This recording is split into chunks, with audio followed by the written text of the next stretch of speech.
পিটিয়ে তাদেরকে হত্যা করার পর তাদের লাশগুলো পদ্মা নদীতে ভাসিয়ে দিয়েছে। বাংলাদেশের নাগরিক হিসেবে বাংলাদেশের জনগণের কোনোভাবে নিরাপত্তা নাই বলে আমরা মনে করছি। এত বড় একটা ভয়ঙ্কর এবং লজ্জার বিষয় ঘটে গেল, আমরা অন্তর্বর্তীকালীন সরকারের ন্যূনতম কোনো একটা প্রতিবাদ দেখতে পাই নাই।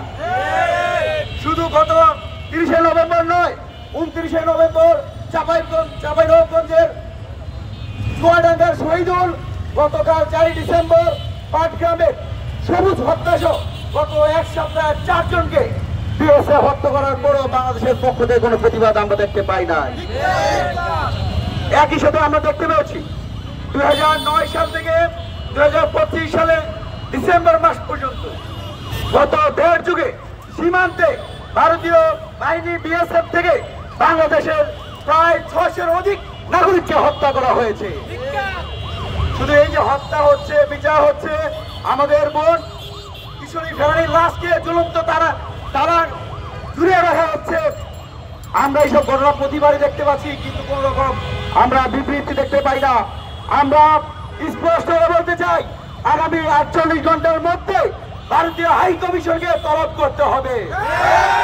যদি অন্তর্বর্তীকালীন সরকারের প্রধান উপদেষ্টা তার যদি মেরুদণ্ড থাকে, আগামী 48 ঘন্টার মধ্যে ভারতীয় হাই কমিশনকে ডেকে তাকে জিজ্ঞাসা করতে হবে বাংলাদেশের 2 নাগরিককে কেন পিটিয়ে হত্যা করে তার লাশ পদ্মাতে পাড়ি দেওয়া হয়েছে। যদি আগামী 48 ঘন্টার মধ্যে ভারতীয় হাই কমিশনকে তলব না করে, তাহলে ছাত্র অধিকার পরিষদের নেতৃবৃন্দদের নেতৃত্বে এদেশের ছাত্র জনতা ভারতীয় দূতাবাস ঘেরাও করবে। যদি তাও বিএসএফ বা সীমান্তে আমাদের হত্যা বন্ধ না হয়, আমাদের মায়ের মুখ খালি বন্ধ না হয়, আপনারা কিন্তু দেখেছেন কিছুদিন আগে চাঁপাইনবাবগঞ্জে এক কৃষক বাম হাতে বিড়ি ডান হাতে কাস্তে, এই বিড়ি খেয়ে হাতে কাস্তে নিয়ে কিন্তু বিএসএফ কে পরাজিত করেছিল।